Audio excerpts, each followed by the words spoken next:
জারি করা হয়েছে এবং সেখানে নির্বাচন বিধি ভঙ্গ হয়েছে এমনটা তারা জানিয়েছে।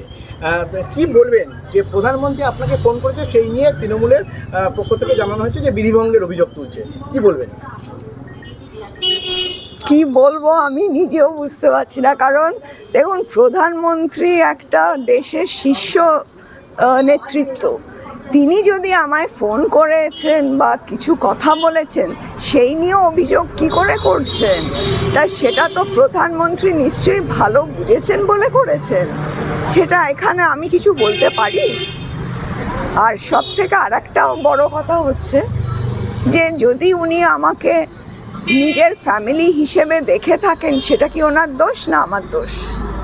তা আমরা তো মনে করি একটা ফ্যামিলি, সেই হিসেবে উনি আমার সঙ্গে কথা বলেছেন।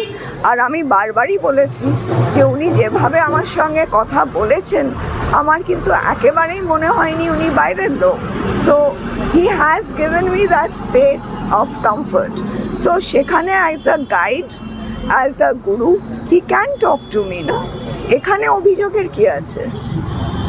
তা আমি কি ধরে নিতে পারি যে নেতৃত্ব মানে যে ক্যান্ডিডেট দাঁড়াবে তার সঙ্গে তাদের পার্টি শীর্ষ নেতৃত্ব কথা বলবে না?